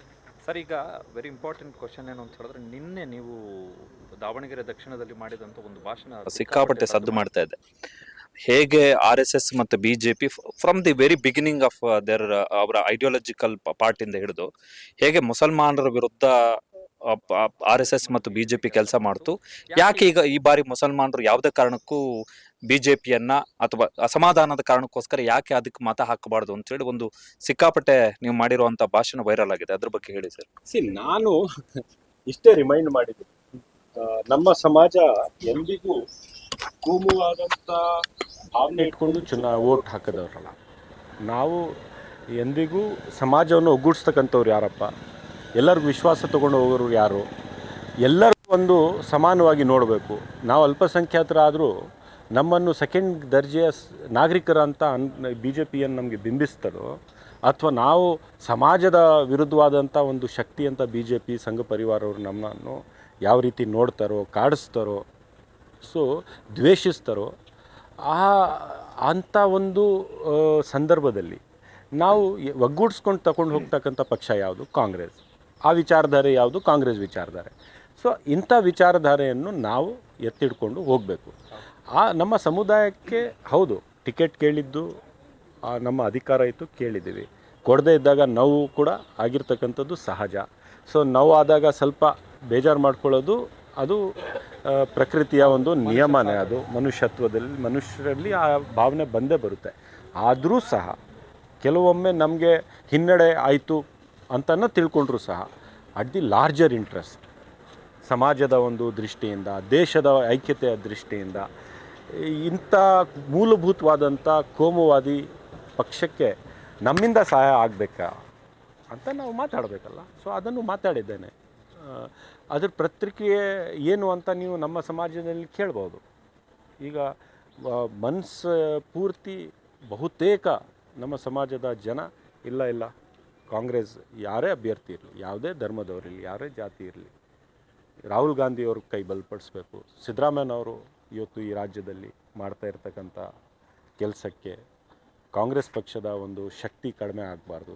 DK ಶಿವಕುಮಾರ್ ಅವರು ಸಂಘಟನೆ ಮಾಡ್ತಾಯಿದ್ದಾರೆ, ಇದು ಕಡಿಮೆ ಆಗಬಾರ್ದು ಅಂತ ಹೇಳಿ ತೀರ್ಮಾನ ಮಾಡಿದ್ದಾರೆ. ಸರ್, ಬೇರೆ ಪ್ರಶ್ನೆಗಳಿದ್ದಾವೆ. ಈ ಟಾಪಿಕ್ ಮಾತಾಡೋದ ಹಿನ್ನೆಲೆಯಲ್ಲಿ ನಾನು ಇದನ್ನೇ ಕಂಟಿನ್ಯೂ ಮಾಡ್ತೀನಿ. Please don't mind sir. So ಗೊತ್ತಿದೆ ಸರ್, ಈ ಒಂದು ಚುನಾವಣೆಯಲ್ಲಿ ಟಿಕೆಟ್ ಬೇಕು ಅನ್ನುವಂಥ ವಿಚಾರದಲ್ಲಿ ಮುಸ್ಲಿಂ ಸಮುದಾಯ ಪಟ್ಟಣ ಹಿಡಿದಿತ್ತು. ಸೊ ಕೊನೆಗೆ ಸಮರ್ಥ ಅವರಿಗೆ ಟಿಕೆಟ್ ಆಯಿತು. ಇದೀಗ ಓಕೆ, ನಾವು ಎಲೆಕ್ಷನ್ ಅಂತ ಸಂದರ್ಭದಲ್ಲಿ ಈ ಜಾತಿ ಧರ್ಮ ಬರಬಾರ್ದು ಅಂತೀವಿ, ಬಟ್ ಓಪನ್ ಸೀಕ್ರೆಟ್ ಬಂದೇ ಬರುತ್ತೆ ಸರ್ ಅದು. ಸೊ ಈ ಚುನಾವಣೆ ಮುಸ್ಲಿಂ ಕಮ್ಯುನಿಟಿ ಮೇಲೆ ಡಿಪೆಂಡ್ ಆಗಿದೆಯಾ, ಅವರೇ ಈ ಚುನಾವಣೆಯನ್ನು ನಿರ್ಧಾರ ಮಾಡ್ತಾರೆ ಅನ್ನೋವಂಥ ಅಭಿಪ್ರಾಯ ನಿಮಗಿದೆಯಾ ಸರ್? ನೋಡಿ, ಯಾವುದೇ ಒಂದು ಚುನಾವಣೆ ಒಂದೇ ಒಂದು ಸಮುದಾಯಕ್ಕೆ, ಒಂದೇ ಒಂದು ವರ್ಗಕ್ಕೆ ಸೀಮಿತವಾದಂಥ ಚುನಾವಣೆ ಆಗಕ್ಕೆ ಸಾಧ್ಯ ಇಲ್ಲ. ಹೌದು, ಮುಸ್ಲಿಂ ಜನಸಂಖ್ಯೆ ಒಂದು ಒಳ್ಳೆ ದೊಡ್ಡ ಸಂಖ್ಯೆಯಲ್ಲಿ ಇರೋದ್ರಿಂದ ಅವರ ತೀರ್ಮಾನದ ಬಗ್ಗೆ ಸ್ವಲ್ಪ ಜಾಸ್ತಿ ಚರ್ಚೆ ಆಗುತ್ತೆ, ಜಾಸ್ತಿ ಮಹತ್ವ ಇರುತ್ತೆ. ಸೊ ಇವತ್ತಿನ ಈ ಚುನಾವಣೆಯಲ್ಲಿ ಎಲ್ಲರೂ ಆ ಕಡೆ ನೋಡ್ತಾ ಇದ್ದಾರೆ. ಯಾಕಂದರೆ ಅಂಥ ಒಂದು ವಾತಾವರಣ ಸೃಷ್ಟಿ ಆಗಿದೆ. ಕೆಲವರು 3-4-5 ತಿಂಗಳಿನಿಂದ ಆ ವಾತಾವರಣ ಸೃಷ್ಟಿ ಮಾಡಿದರು, ಕೆಲವರು ಈಗ ಉದ್ದೇಶಪೂರ್ವಕವಾಗಿ ಅಂಥ ವಾತಾವರಣ ಸೃಷ್ಟಿ ಮಾಡಿದ್ದಾರೆ. ಮತ್ತು ಕೆಲವರು ಇಲ್ಲ, ಈ ಮತವನ್ನು ಬ್ರೇಕ್ ಮಾಡಿ ಇದಕ್ಕೆ ತುಂಡವಾಗಿ ಒಂದು ಇದು ಮಾಡಿ ನಾವು BJPಗೆ ಗೆಲ್ಲಿಸ್ಬಿಡ್ಬೇಕು ಅಂತಲೂ ಕೆಲವರು ಪ್ರಯತ್ನ ಮಾಡ್ತಾಯಿದ್ದಾರೆ. BJPನೂ ಯಾವುದೋ ಒಂದು ದೊಡ್ಡ ಆಸೆ ಇಟ್ಕೊಂಡು ಇತ್ತಪ್ಪ ಇವರೆಲ್ಲ ಡಿವೈಡ್ ಆಗೋಗಿದ್ರೆ ನಾವು ಗೆಲ್ತೀವಿ ಅಂತ ಆ ಆಸೆಯಲ್ಲಿದ್ದಾರೆ. ಇಲ್ಲಾಂದರೆ ಅವ್ರಿಗೆ BJPಗೂ ಇಲ್ಲಿ ಗೆಲ್ಲೋದು ಶಕ್ತಿ ಇಲ್ಲ. ಮತ್ತು ನಮ್ಮ ಸಮುದಾಯದಲ್ಲಿ ಸಣ್ಣ ಪಾರ್ಟಿ, ಇಂಡಿಪೆಂಡೆಂಟ್ಸು, ಪಕ್ಷೇತರರು ಯಾರ್ಯಾರು ನಿಂತವ್ರೆ ಅವ್ರು ಯಾರಿಗೂ ಗೆಲ್ತಕ್ಕಂಥ ಸಾಮರ್ಥ್ಯನೂ ಇಲ್ಲ, ಶಕ್ತಿನೂ ಇಲ್ಲ. ಅವರು ನೇರವಾಗಿ ಬಿ ಜೆ ಪಿ ಪರ ಕೆಲಸ ಮಾಡ್ದಂಗೆ ಅವ್ರು ಮಾಡ್ತಾ ಇರ್ತಕ್ಕಂಥದ್ದು. ಸೊ ಇಂಥ ಒಂದು ಸಂದರ್ಭದಲ್ಲಿ ಬಹುಶಃ ಜನ ಭಾಳ ಪ್ರಜ್ಞೆಯಿಂದ ಯೋಚನೆ ಮಾಡಿ ದೂರಾಲೋಚನೆ ಇಟ್ಕೊಂಡು ವೋಟ್ ಹಾಕ್ತಾರೆ. ಆ ಪ್ರಯತ್ನ ನಾವು ಮಾಡಿದ್ದೇವೆ ಅಂತ ನನಗೆ ಅಸಮಾಧಾನ ಅಂತ ಏನು ಹೇಳ್ತಿದ್ರು ಸರ್, ಅದು ಶಮನ ಆಯ್ತಾ ಅನ್ನೋದು? ಶಮನವಾಗಿದೆ. ಅದಕ್ಕೆ ಇವತ್ತು ನಮಗೆ ಜನ ಬೆಂಬಲ ನೀವು ನೋಡ್ಬೋದು. ಬಹುತೇಕ ಜನರು ಹೊರಗೆ ಬಂದು ಕಾಂಗ್ರೆಸ್ ಪಕ್ಷವನ್ನು ಬೆಂಬಲಿಸ್ತಾ ಇರ್ತಕ್ಕಂಥದ್ದು. ನನ್ನ ಜೊತೆಗೆ ಬನ್ನಿ ಒಳಗಡೆ ನಡ್ಕೊಂಡು ಹೋಗೋಣ, ನೋಡಿ ಹೇಗೆ ಸಾಮಾನ್ಯ ಜನರು ಆಚೆ ಬಂದು it's a reality your saying. It's a reality. And Congress ಪರವಾದಂಥ ಒಂದು ಗುಡ್ವಿಲ್ ಇದೆ, ಜನರಲ್ಲಿ ಗುಡ್ವಿಲ್ ಇದೆ. ವಿಶೇಷವಾಗಿ ಅಲ್ಪಸಂಖ್ಯಾತರಲ್ಲಿ, ದಲಿತ ಸಮುದಾಯದಲ್ಲಿ, SC ST ಸಮುದಾಯದಲ್ಲಿ, ಅತಿ ಹಿಂದುಳಿದ ವರ್ಗದಲ್ಲಿ, ಅತಿ ಬಡವರಲ್ಲಿ, ಯಾವುದೇ ಜಾತಿಯಲ್ಲಿ, ಲಿಂಗಾಯತರಲ್ಲಿ, ಒಕ್ಕಲಿಗರಲ್ಲಿ ಬಡವರಿದಾರಲ್ಲ, ಆ ಬಡವರಲ್ಲಿ ಕಾಂಗ್ರೆಸ್ ಪರವಾದಂಥ ಒಂದು ಕಾಳಜಿ ಅವ್ರಿಗೆ, ಕಾಂಗ್ರೆಸ್ಗೆ ಇದೆಪ್ಪ ನಮ್ಮ ಪರವಾಗಿ ಇದೆ ಅಂತ ಒಂದು ಸ್ಪಷ್ಟವಾದಂಥ ಸಂದೇಶ ಇದೆ. ಅದು BJP ಬಗ್ಗೆ ಇಲ್ಲ. ಯಾವುದೇ ಅವರ ಕಾರ್ಯಕ್ರಮ ಇಷ್ಟು ಸಂಚಲನೂ ಮೂಡಿಲ್ಲ, ಇಷ್ಟು ಮಟ್ಟಕ್ಕೆ ಬಡವರಿಗೆ ಮುಟ್ಟಲೂ ಇಲ್ಲ. ಕಾಂಗ್ರೆಸ್ ಕಾರ್ಯಕ್ರಮ ಮುಟ್ಟಿರ್ತಕ್ಕಂಥದ್ದು. ಸೊ ಈಗ ಏನೇ ಆಗಲಿ, ವಿಶೇಷವಾಗಿ ಮಹಿಳೆಯರು ನಾನು ಹೋದರೆ ನಾವು ಯಾರೇ ಏನು ಹೇಳಿದ್ರು ಕಾಂಗ್ರೆಸ್ ವೋಟ್ ಹಾಕ್ತೀವಿ ಅಂತ ಹೇಳ್ತಾರೆ. ಆ ಮಟ್ಟಕ್ಕೆ ಅವ್ರಿಗೆ ಕಾಂಗ್ರೆಸ್ ಬಗ್ಗೆ ಒಂದು ಇದಿದೆ, ಇಲ್ಲಪ್ಪ ನನಗೆ ನೋಡ್ಕೋತಾ ಇದ್ದಾರೆ, ಕನ್ಸರ್ನ್ ಇದೆ, ನಾವು ಶಕ್ತಿ ಕೊಡಬೇಕು ಅಂತ. ಸೊ ಅದೆಲ್ಲ ಒಂದು ವಾತಾವರಣ ನಿರ್ಮಾಣ ಮಾಡೋಕ್ಕೆ ಅದು ನಮಗೆ ಸಹಾಯ ಆಗಿದೆ ಅಂತ ನಾನು ಹೇಳ್ತಾ ಇದ್ದೆ. ಸರ್, ಈ ಬೈ ಎಲೆಕ್ಷನ್ಗೆ ಗ್ಯಾರಂಟಿ ಯೋಜನೆ ಎಷ್ಟು ಹೆಲ್ಪ್ ಆಗುತ್ತೆ? ಎಷ್ಟು ಹೆಲ್ಪ್ ಆಗುತ್ತೆ ಅಂತ ಹೇಳೋಕ್ಕಿಂತ ನಾನು ನಿಮಗೆ ಹೇಳಿದ್ನಲ್ಲ, ಒಂದು ಗುಡ್ವಿಲ್ ಇದೆಯಲ್ಲ, ಈ ಬಡವರಲ್ಲಿ ಗುಡ್ವಿಲ್, ಮಹಿಳೆಯರಲ್ಲಿ ಗುಡ್ವಿಲ್, ಆ ಗುಡ್ವಿಲ್ ಬಂದಿರೋದು ಈ ಯೋಜನೆಗಳಿಂದ ಮತ್ತು ನಮ್ಮ ಸಾಮಾಜಿಕ ನ್ಯಾಯದ ಕಾರ್ಯಕ್ರಮಗಳಿಂದ ಇದನ್ನು ಬಂದಿರ್ತಕ್ಕಂಥದ್ದು. ಸೊ ಇದನ್ನು ನಾನು ನೋಡಿದೆ ಗ್ಯಾರಂಟಿ ಗುಡ್ವಿಲ್ ಅಂತಲೇ ಹೇಳ್ಬೋದು. ಅಥವಾ ನಮ್ಮ ಸಾಮಾಜಿಕ ನ್ಯಾಯದ ಕಾರ್ಯಕ್ರಮಗಳು ನಾವೇನು ಹಾಕ್ಕೊಂಡಿದ್ದೀವಿ ಹಲವಾರು ಬೇರೆ ಬೇರೆ ಬೇರೆ ಸಮುದಾಯಗಳಿಗೆ, ಆ ಗುಡ್ವಿಲ್ ಅಂತ ಹೇಳ್ಬೋದು. ಮತ್ತು ಒಟ್ಟಾರೆ ನೀವು ಕಾಂಗ್ರೆಸ್ BJP ಅಂದರೆ ಇವತ್ತು ಜನಮಾನಸದಲ್ಲಿ ಏನಾಗೋಗಿದೆ, ಕಾಂಗ್ರೆಸ್ ಅಂದ ತಕ್ಷಣ ಬಡವರಿಗೆ, ಕಾಂಗ್ರೆಸ್ ಅಂದ ತಕ್ಷಣ ಯಾರಿಗೆ ಧ್ವನಿ ಇಲ್ಲ, ಶಕ್ತಿ ಇಲ್ಲ, ಅವ್ರ ಪರವಾಗಿ ನಿಲ್ತಾರಪ್ಪ. BJP ಅಂದರೆ ಪ್ರಬಲ ಶಕ್ತಿಗಳು, ಕಾರ್ಪೊರೇಟು, ದೊಡ್ಡ ಹಣವಂತರು, ಆ ಇದಕ್ಕೆ ಹೋಗ್ಬಿಟ್ಟಿದೆ ಅದು. ಅಂದರೆ BJP ಕೇವಲ ಅಂಬಾನಿ ಅದಾನಿಗೆ ಮಾತ್ರ ಸೀಮಿತ ಆಗಿದೆ ಅಂತ ಅವ್ರ ಕಂಟ್ರೋಲಲ್ಲಿದೆ ಪಕ್ಷ. ಅವ್ರಿಗೆ ಸೀಮಿತ ಆಗಿದ್ದಾರೋ ಇಲ್ವೋ ಅಂತಕ್ಕಿಂತ ಅವರ ಕಂಟ್ರೋಲಲ್ಲಿದೆ. Yes sir. ಜಮೀರ್ ಅಹಮದ್ ಅವರ ಪ್ರೆಸ್ ಮೀಟ್ ಅನ್ನು ಇವತ್ತು ನೋಡಿದ್ವಿ. ಜಮೀರ್ ಅಹಮದ್ ಕೇವಲ ರಾಜ್ಯ ಅಲ್ಲ, ರಾಷ್ಟ್ರಕ್ಕೆ ಬೇಕಾಗಿರುವಂಥ ನಾಯಕ ಕಾಂಗ್ರೆಸ್ ವಿಚಾರದಲ್ಲಿ. ಆದರೆ ಈಗ ರಿಜ್ವಾನ್ ಅರ್ಷದ್ ಜಮೀರ್ ಅಹಮದ್ ಅವರ ನಂತರದಲ್ಲಿ ರಾಜ್ಯದಲ್ಲಿ ಅತಿ ದೊಡ್ಡ ಅಲ್ಪಸಂಖ್ಯಾತ ನಾಯಕರಾಗಿ ಗುರುತಿಸ್ಕೊಂಡಿದ್ದಾರೆ, ಜವಾಬ್ದಾರಿಯನ್ನು ಹೊತ್ಕೊಂಡಿದ್ದಾರೆ. ಜವಾಬ್ದಾರಿ ಭಾರ ಅನ್ನಿಸ್ತಿದ್ಯಾ, ಸೇವೆ ಅನ್ನಿಸ್ತಿದ್ಯಾ? ಅಲ್ಲ, ಜವಾಬ್ದಾರಿಗಿಂತ ನಮ್ಮ ಸಮುದಾಯ ನಮ್ಮ ಬಗ್ಗೆ ಇಟ್ಕೊಂಡಿರ್ತಕ್ಕಂಥ ಒಂದು ಪ್ರೀತಿ, ವಿಶ್ವಾಸ. ಈಗ ಎಷ್ಟೇ ವಿಪರೀತ ಪರಿಸ್ಥಿತಿ ಇದ್ದರೂ ಸಹ ನಾವು ಹೋಗಿ ಮಾತನಾಡಿದಾಗ, ಇಲ್ಲ ನೀವು ಬಂದಿದ್ದೀರಿ, ನಾವು ಪುನರ್ವಿಚಾರ ಮಾಡ್ತೀವಿ, ಇಲ್ಲ ನೀವು ಹೇಳ್ತಿರೋದು ಸರಿ, ನಾವೆಲ್ಲ ನಮ್ಮ ತೀರ್ಮಾನಗಳು ಏನೇ ಆಗಲಿ, ನಮ್ಮ ಭಾವನೆಗಳು ಎಷ್ಟೇ ನಮಗೆ ಧಕ್ಕೆ ಆಗಿರಲಿ, ಅಥವಾ ನಾವು ಬೇರೆ ಏನೋ ಯೋಚನೆ ಮಾಡಿದರೂ ಸಹ ಈ ಬಾರಿ ಮತ್ತೆ ಬದಲಾವಣೆ ಮಾಡ್ತೀವಿ ಅಂತ ನಮಗೂ ಸ್ವಲ್ಪ ಗುಡ್ವಿಲ್ ಇದೆ ನಮ್ಮ ಸಮುದಾಯದಲ್ಲಿ ಅಂತ ನಾವು ಇಷ್ಟು ವರ್ಷ ಹೋರಾಟ ಮಾಡಿಕೊಂಡು ಅವರ, ಯಾಕಂದರೆ ನಾನು ವಿಶೇಷವಾಗಿ ಒಂದು ಸಮುದಾಯ ವಿಶೇಷವಾಗಿ ಬೆಳ್ಕೊಂಡು ಬಂದಿಲ್ಲ, ನಾನು ಸಂಘಟನೆಯ ಮೂಲಕ ಬಂದಿದ್ದೆ. ಆದರೆ ನಾನು ಅಸೆಂಬ್ಲಿಯಲ್ಲಿ ಯಾವಾಗ ನಮ್ಮ ಸಮುದಾಯದ ವಿರುದ್ಧವಾಗಿ ಯಾವಾಗ BJPಯವರಾಗಲಿ, RSSನವರಾಗಲಿ, ಇವ್ರ ಸಂಘ ಪರಿವಾರನವರು ಅವ್ರು ಏನೇ ಮಾಡಿದ್ರು ಭಾಳ ಪ್ರಬಲವಾಗಿ ವಿರೋಧ ಮಾಡಿದ್ದಾನೆ, ಅಸೆಂಬ್ಲಿಯಲ್ಲಿ ಮಾತನಾಡಿದ್ದಾನೆ ಅದರ ವಿರುದ್ಧವಾಗಿ. ಸೊ ಅದನ್ನು ಸಮುದಾಯದ ಯುವಕರು ಕೂಡ ಗಮನಿಸಿದ್ದಾರೆ. ಇಲ್ಲ ನೀವು ಭಾಳ ಒಂದು ರೀತಿಯ ಲಾಜಿಕಲ್ಲಿ ನೀವು ಮಾತಾಡ್ತೀರಿ, ಸುಮ್ಮನೆ ಮಾತನಾಡಬೇಕು ಅಂತ ಮಾತಾಡಲ್ಲ, ನಿಮ್ಮ ಭಾಷಣಗಳು ನಾವು ಕೇಳಿದ್ದೀವಿ, ನಿಮ್ಮ ವಿಚಾರಗಳನ್ನು ಕೇಳಿದ್ದೀವಿ, ಅಸೆಂಬ್ಲಿಯಲ್ಲಿ ನಿಂತ್ಕೊಂಡು ನೀವು ಮಾತಾಡುವಾಗ ನೀವು ಯಾವ ಇಶ್ಯೂಸ್ ಮೇಲೆ ಮಾತಾಡಿದ್ದೀರಿ ಅಂತ ಪ್ರತಿಯೊಂದು ಇಶ್ಯೂಗೂ ನೀವು ಎತ್ಬಿಟ್ಟು ಮಾತಾಡೋಕ್ಕೆ ಪ್ರಯತ್ನ ಮಾಡಲ್ಲ. ಅಗತ್ಯ ಇದ್ದಾಗ ನೀವು ನಿಂತ್ಕೊಂಡು ನಮ್ಮ ಇಂಟ್ರೆಸ್ಟ್ ಅನ್ನು ಪ್ರೊಟೆಕ್ಟ್ ಮಾಡ್ತಕ್ಕಂಥ, ಯಾಕಂದ್ರೆ ಅದು ಕರ್ತವ್ಯ ಕೂಡ ನಮ್ದು. ನಿಜ ನಿಜ ನಿಜ. ಸೊ ಅದನ್ನು ಮಾಡಿದ್ದೀವಿ. ಆ ಗುಡ್ ವಿಲ್ ಇವತ್ತು ನಾವು ಜನರ ಮಧ್ಯ. ದಾವಣಗೆರೆ ಅಂತ ಜಿಲ್ಲೆ, ಈ ಜಿಲ್ಲೆಯಲ್ಲಿ ಮತದಾರರು ಬಹಳ ಸ್ವಲ್ಪ ಭಾವನಾತ್ಮಕವಾದಂಥ ಮತದಾರರು, ಬಟ್ ಬಹಳಷ್ಟು ಜನ ಆ ಥರ ಇದಿಲ್ಲ, ಭಾಳ ಫೇರ್ ಜನ ಇಲ್ಲಿ. ಸೊ ನನಗೂ ಖುಷಿ ತಂತು. ಇಲ್ಲಿ ಬಂದು ಕೆಲಸ ಮಾಡಿದ್ದು, ಜನ ರೆಸ್ಪಾನ್ಸ್ ಮಾಡಿರೋದು ಮತ್ತು ವಿಶೇಷವಾಗಿ ನಮ್ಮ ಸಮುದಾಯ ರೆಸ್ಪಾನ್ಸ್ ಮಾಡಿರೋದು. ಸರ್ ಬಿಜೆಪಿ ಪ್ರತಿ ಚುನಾವಣೆ ಬಂದಾಗ ಅದು ಲೋಕಸಭೆ ಆಗಿರ್ಲಿ, ವಿಧಾನಸಭೆ ಆಗಿರ್ಲಿ, ಜೆಡ್ ಆಗಿರ್ಲಿ, TP ಆಗಿರ್ಲಿ, ಅಥವಾ ಯಾವ್ದು ಕೋಆಪರೇಟಿವ್ ಸೊಸೈಟಿ ಆಗಿರ್ಲಿ, ಅಲ್ಪಸಂಖ್ಯಾತರ ಮತ ನಮಗ್ ಬೇಡ, ಮುಸ್ಲಿಮರ ಮತ ನಮಗ್ ಬೇಡ, ಮುಸ್ಲಿಮರು ಏನೋ ಒಂದು ಇಶ್ಯೂ ಆಯ್ತಾರೆ ಪಾಕಿಸ್ತಾನಕ್ಕೆ ಹೋಗಿ, ಇದೇ ಘೋಷಣೆಗಳನ್ನ ಮಾಡ್ಕೊಂಡು ಭಾವನೆಗಳ ಮೇಲೆ ಆಟ ಆಡ್ಕೊಂಡು ಬರ್ತಾರೆ. ಆದ್ರೆ ಈ ಸಲ ದಾವಣಗೆರೆ ಚುನಾವಣೆಯಲ್ಲಿ ಇದೇ ಮುಸ್ಲಿಂ ಮತದ ಮೇಲೆ ನಿರ್ಧಾರ ಅಥವಾ ಡಿಪೆಂಡ್ ಆಗುವಂತ ದುರ್ಗತಿ ಬಿಜೆಪಿಗೆ ಬಂದಿದೆ ಅಂತ ಜನ ಚರ್ಚೆ ಮಾಡ್ತಿದ್ದಾರೆ. ಏನಂತೀರಾ? ನೋಡಿ, ಬಿಜೆಪಿ ಅವ್ರಿಗೇನು ನೀವು ಹೇಳ್ದಂಗೆ ಅವ್ರಿಗೆ ಒಂದು ನಾಲ್ಗೆನೂ ಇಲ್ಲ, ಒಂದು ಸ್ಟ್ಯಾಂಡು ಇಲ್ಲ, ಡಬಲ್ ಸ್ಟ್ಯಾಂಡರ್ಡ್ ಅವರು. ಅವ್ರಿಗೆ ಬೇಕಾದಾಗ ದ್ವೇಷಿಸ್ತಾರೆ, ಅವ್ರಿಗೆ ಬೇಕಾದಾಗ ಗುರಿ ಮಾಡ್ತಾರೆ, ಅವ್ರಿಗೆ ಬೇಕಾದಾಗ ನಮ್ಮ ಯಾವ ಮಟ್ಟಕ್ಕೆ ತೊಂದರೆ ಕೊಡ್ತಾರೆ ಅಂದ್ರೆ ನಮ್ಮಲ್ಲಿ ಹಿಂಸೆ ಮಾಡೋದು, ನಮ್ಮನ್ನು ಟಾರ್ಚರ್ ಮಾಡೋದು, ಇಡೀ ಸಮುದಾಯವನ್ನು ನೀವು ಭಯೋತ್ಪಾದಕರು ಅಂತ ಬೇಕಾದ್ರೂ ಹೇಳ್ಬಿಡ್ತಾರೆ. ಯಾವುದೋ ಬೇರೆ ದೇಶ, ನಮ್ಗೆ ಯಾವ ದೇಶ ಅದು ನಮ್ಗೇನು ಗೊತ್ತು, ಆ ದೇಶ ನಮ್ಮ ಹೆಸರು ತಗೊಳಲ್ಲ, ಆ ದೇಶದ ಹೆಸರು ತಗೊಳಲ್ಲ. ಸೊ ನಾನು ಒಂದ್ಸತಿ ಹೇಳಿದ್ದೆ ಇವ್ರಿಗೆ, ಯಾರೋ ದೊಡ್ಡ ಲೀಡರ್, ನೀವು ಪಾಕಿಸ್ತಾನಕ್ಕೆ ಹೋಗಿ ಅಂತ ಹೇಳಿದಾಗ, ನಿಮ್ಗೆ ಅಷ್ಟು ಶೌಕಿ ಇದ್ರೆ ನೀವು ಹೋಗಪ್ಪ, ಪದೇ ಪದೇ ಯಾಕೆ? ನಮ್ಗೆ ಅದೇನು ಅಂತ ಗೊತ್ತೂ ಇಲ್ಲ, ನಾವು ಹೋಗೋದು ಇಲ್ಲ, ನಮ್ಗೆ ಬೇಕಾಗಿಲ್ಲ. ಸೊ ಇವತ್ತೇನಾಗ್ಬಿಟ್ಟಿದೆ ಅವ್ರಿಗೆ, ಅವ್ರು ನೋಡಿ ಎಷ್ಟು ಅವಕಾಶವಾದಿಗಳು. ನಮ್ಮ ಮೇಲೆ ದ್ವೇಷ 9ನೇ ತಾರೀಕುವರೆಗೂ ನಿಲ್ಸ್ಬಿಟ್ಟವ್ರು. ನಮ್ಮ ಮೇಲೆ ಇರ್ತಕ್ಕಂಥ ಪ್ರಹಾರ ಎಲ್ಲ ನಿಂತ್ಬಿಟ್ಟವ್ರು. ಕದನ ವಿರಾಮ. ಇಲ್ಲಾಂದ್ರೆ ಬೆಳಗ್ಗಾದ್ರೆ ಅವ್ರಿಗೆ ಮುಸಲ್ಮಾನರನ್ನ ಬೈದೇ ಇದ್ರೆ, ಕಾಡದೇ ಇದ್ರೆ, ವಿಷ ಹಾಕದೇ ಇದ್ರೆ ಸೊಸೈಟಿಯಲ್ಲಿ, ಸಮಾಜದಲ್ಲಿ ಅವ್ರಿಗೆ ಊಟನೇ ಜೀರ್ಣ ಆಗಲ್ಲ, ನಿದ್ರೆ ಬರೋದಿಲ್ಲ, ನಿದ್ರೆನೇ ಬರಲ್ಲ ಬಿಜೆಪಿ ಅವ್ರಿಗೆ. ನಮ್ಗೆ ಬೈದೇ ಇದ್ರೆ, ಒಂದು ವೇಳೆ ಈ ದೇಶದಲ್ಲಿ ಅಲ್ಪಸಂಖ್ಯಾತರು ಇಲ್ಲ ಅಂದ್ರೆ ಬಿಜೆಪಿಯ ಅಸ್ತಿತ್ವನೇ ಇಲ್ಲ. ಯಾಕಂದ್ರೆ ಅವ್ರ ಅಸ್ತಿತ್ವನೇ ನಮ್ಮ ಮೇಲೆ ದ್ವೇಷಿಸಿ ಅವ್ರ ಅಸ್ತಿತ್ವವನ್ನು ಸೃಷ್ಟಿ ಮಾಡ್ಕೊಂಡಿದ್ದಾರೆ. ಸೊ ಈಗ 9ನೇ ತಾರೀಕು ಮಾತಾಡ್ತಾ ಇಲ್ಲ, ಚುಪ್ ಅಂತ. ಯಾಕಂದ್ರೆ ಹೇಗಾದ್ರೂ ಮಾಡಿ ಅವ್ರು ಡಿವೈಡ್ ಆಗ್ಲಿ, ನಾವು ಹೊಡೆದು ಬಿಡೋಣ ಅಂತ.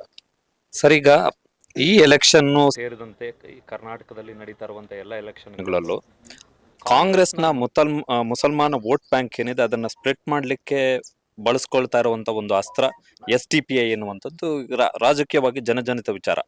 ಸೊ ನಿಮಗೆ ಈಗ ದಾವಣಗೆರೆ ದಕ್ಷಿಣದಲ್ಲಿ ಈ ಬಾರಿ SDPI ಕಾಂಗ್ರೆಸ್ಗೆ ಪೊಲಿಟಿಕಲ್ ಥ್ರೆಟ್ ಆಗಿ ಏನಾದ್ರು ಕಾಣಿಸ್ತಾ ಇದೆಯಾ ಸರ್? ನಿಮ್ಮ ಓಡಾಟದ ಇಷ್ಟು ದಿನಗಳ ಪ್ರಚಾರ, ನಿಮ್ಮ ರಣತಂತ್ರಗಳು, ಕಾರ್ಯತಂತ್ರಗಳ ಹಿನ್ನೆಲೆಯಲ್ಲಿ ನೋಡೋದಾದ್ರೆ. ಅವರು ಅವರ ಪ್ರಜಾಪ್ರಭುತ್ವದಲ್ಲಿ ಅಧಿಕಾರ ಇದೆ, ಅವರು ನಿಂತ್ಕೊಳ್ಳಿ, ನಮ್ಗೇನು ಇದಿಲ್ಲ. ಆದ್ರೆ ಇಲ್ಲಿ ಅವ್ರದ್ದು ಬೇಸ್ ಇರ್ಲಿಲ್ಲ, ಅವ್ರಿಗೆ ಇಲ್ಲಿ ಕಾರ್ಯಕರ್ತರು, ಅವ್ರಿಗೆ ಇಲ್ಲಿ ಅಭ್ಯರ್ಥಿನೂ ಇಲ್ಲ. ಇಲ್ಲಿ ನಡೀತಾ ಇರ್ತಕ್ಕಂಥ ನೇರ ಫೈಟ್ ಕಾಂಗ್ರೆಸ್ ಮತ್ತೆ ಬಿಜೆಪಿ.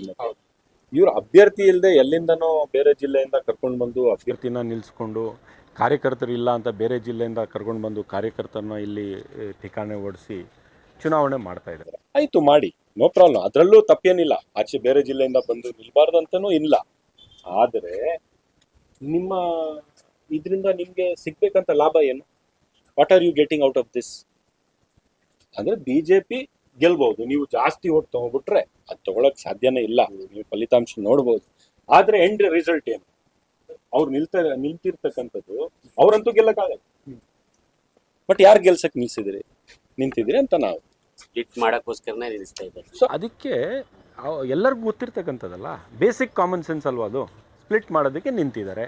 ಸ್ಪ್ಲಿಟ್ ಆದ್ರೆ ಯಾರ್ದು ಲಾಭ? ಬಿಜೆಪಿ ಲಾಭ.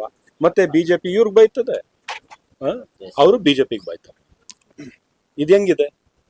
ಅವ್ರವರು ಒಂದಕ್ಕೊಂದು ಬೈಕೊಂಡು ಇದು ಮಾಡ್ತಾರೆ, ರಾಜಕಾರಣ ಮಾಡ್ತಾರೆ. ಇಲ್ಲಿ ಬಂದು ಚುನಾವಣೆ ನಿಂತು ಸ್ಪ್ಲಿಟ್ ಆದ್ರೆ ಬಿಜೆಪಿಗೆ ಸಹಾಯನೂ ಆಗುತ್ತೆ.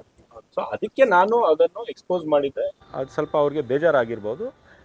ನಿಜ ಹೇಳಿದ್ರೆ ಯಾರಿಗಾದ್ರೂ ಬೇಜಾರಾಗಲಿ, ನಾನೇನು ಮಾಡೋಕ್ಕಾಗಲ್ಲ. ಸರ್, ನೀವು ವಿಧಾನಸಭೆಯಲ್ಲಿ ಮೊನ್ನೆ ಬಜೆಟ್ ಮೇಲೆ ಚರ್ಚೆ ಮಾಡುವಂಥ ಸಂದರ್ಭದಲ್ಲಿ, ಬಜೆಟ್ನ ಬಗ್ಗೆ ಮಾತಾಡುವಂಥ ಸಂದರ್ಭದಲ್ಲಿ ಹೇಳಿದ್ರಿ, ಬಿಜೆಪಿಯವರು ಸಿದ್ದರಾಮಯ್ಯನವರು ಬಜೆಟ್ ಮಂಡಿಸಿದ ಬಳಿಕ ಒಂದು ಪೋಸ್ಟ್ ಬಿಟ್ಟರು, ಇದು ಸಾಬ್ರ ಬಜೆಟ್, ಇದು ಬ್ರದರ್ಸ್ ಅಂದ್ರೆ targeting your community, Muslim community ಅಂತ. ಸೊ ಅದೇ ಪಕ್ಷ ಈಗ ನಿಮಗೆ ಯಾರು ಬ್ರದರ್ಸ್ ಅಂತ ಹೇಳಿ ಬಿಜೆಪಿ ಅವರು ಹೇಳ್ತಾ ಇದ್ರು, ಈಗ ಅವರಿಗೆ ಸೇಮ್ ಕಮ್ಯುನಿಟಿಗೆ ಬ್ರದರ್ಸ್ ಆಗ್ಬಿಟ್ಟಿದೆಯಲ್ಲ. ಇಲ್ಲ, ನಾವೇನು ನಮ್ಮ ಅಪೇಕ್ಷೆ ಏನು ಅಂದ್ರೆ ಎಲ್ಲರೂ ಬ್ರದರ್ಸ್ ಆಗಿ ನಡೆಸಬೇಕು ನಮ್ಮ ಅಪೇಕ್ಷೆ. ಬಟ್ ಬಿಜೆಪಿ ಅವ್ರಿಗೆ ಏನಾಗಿದೆ, ಅವ್ರು ಒಂದು ಸಿದ್ಧಾಂತಕ್ಕೆ ನಮ್ಮವರು, ಅದು ಮನುವಾದದ ಸಿದ್ಧಾಂತ. ಆ ಸಿದ್ಧಾಂತದಲ್ಲಿ ಈ ಚತುರ್ವರ್ಣ ಸಿಸ್ಟಮ್ ಅಲ್ಲಿ ಕೆಳಗಡೆ ಇರ್ತಕ್ಕಂಥ ಯಾವುದು ಜಾತಿಗಳು ಅಂತ ಅವ್ರು ಮಾಡ್ಕೊಂಡಿದ್ದಾರೆ. ಅಂಥ ಜಾತಿಗೂ ಅವರು ಅಂಥ ಇದಕ್ಕೂ ಕೂಡ ಅವರು ಏನು ಕಿಮ್ಮತ್ತು ಕೊಡೋದಿಲ್ಲ. ಬಟ್ ಚುನಾವಣೆಗೋಸ್ಕರ ಒಟ್ಟಾಗಿ ಏನಾದರೂ ಒಂದು ಮಾಡಬೇಕಲ್ಲ, ಸೊ ನಾವೆಲ್ಲ ಒಂದು ಅಂತ ಹೇಳೋದಕ್ಕೆ ನಮ್ಮನ್ನು ದ್ವೇಷಿಸ್ತಾರೆ. ಅವರು ನಾಳೆ BJP ಸಂಘ ಪರಿವಾರ ಅವರು ನಮ್ಮಿಂದ ಅವ್ರಿಗೆ ಲಾಭ ಆಗುತ್ತೆ, ರಾಜಕಾರಣದಲ್ಲಿ ಅಧಿಕಾರ ಬರುತ್ತೆ ಅಂದ್ರೆ ಅವ್ರು ನಮ್ಮ ಜೊತೆಗೂ ಏನ್ ಬೇಕಾದ್ರೂ ಅಡ್ಜಸ್ಟ್ಮೆಂಟ್ ಮಾಡೋಕ್ಕೂ ರೆಡಿ. ಅವ್ರು ಕಾಡಿಸ್ತಾ ಇರ್ತಕ್ಕಂಥದ್ದು ಈ ಸಮಾಜವನ್ನು ಬೇರೆ ಬೇರೆ ಮಾಡಿ ಆ ಲಾಭ ಇದಕ್ಕೆ ತಗೋಬೇಕು ಅಂತ. ಸೊ ಬಟ್ ಯಾವ ಮಟ್ಟಕ್ಕೆ ಹೋಗ್ತಾ ಇದ್ದಾರೆ ಅಂದರೆ ಮನುಷ್ಯತ್ವವನ್ನು ಮರೆತು, ಅಂದರೆ ನಾವು ಮನುಷ್ಯರು ಅಂತ ಅವರು ಅದನ್ನು ಮರೆತುಬಿಟ್ಟವ್ರೆ ರಾಜಕಾರಣಕ್ಕೋಸ್ಕರ. ಎಷ್ಟು ಕೋಮುಗಲಭೆಗಳು, ಎಷ್ಟು ಕೋಮು ದ್ವೇಷಿಸಿ ಭಾಷಣಗಳು. ನಾವು ಒಂದೇ ಒಂದು ಏನಾದರೂ ನಮ್ಮ ಬಾಯಿಂದ ತಪ್ಪು ಬಂದ್ಬಿಟ್ರೆ ನಮಗೆ ರಾತ್ರಿ ನಿದ್ರೆ ಬರೋದು. ಹಿಜಾಬು, ಹಲಾಲು, ಹಿಂದೂ ಜಾತ್ರೆಗಳಲ್ಲಿ ಮುಸ್ಲಿಮರು ವ್ಯಾಪಾರ ಮಾಡಬಾರ್ದು, ಇದೇ ಮಾಡ್ಕೊಂಡು ಬಂದಿದ್ದಲ್ಲ ಅವರು. ಅದೇ ಮಾಡ್ಕೊಂಡಿರೋದಲ್ಲ. ಹಿಜಾಬ್, ಮಹಿಳೆಯರು ಹಿಜಾಬ್ ಹಾಕ್ಕೊಂಡು ಒಂದು ಹುಡುಗಿ ಸ್ಕೂಲ್ಗೆ ಹೋದರೆ ನಿನ್ಗೆ ಏನಪ್ಪ ಕಾಲೇಜಲ್ಲಿ ಬೇರೆ ಪಕ್ಕದಲ್ಲಿ ಕೂತ್ಕೊಂಡಿರೋರ್ಗೆ ಏನು ಸಮಸ್ಯೆ ಅಲ್ವಾ? ಅವಳು ಬರ್ತಾಳೆ, ಅವಳು ವಿದ್ಯೆ ಪಡ್ಕೊಂಡು ಹೋಗ್ತಾಳೆ.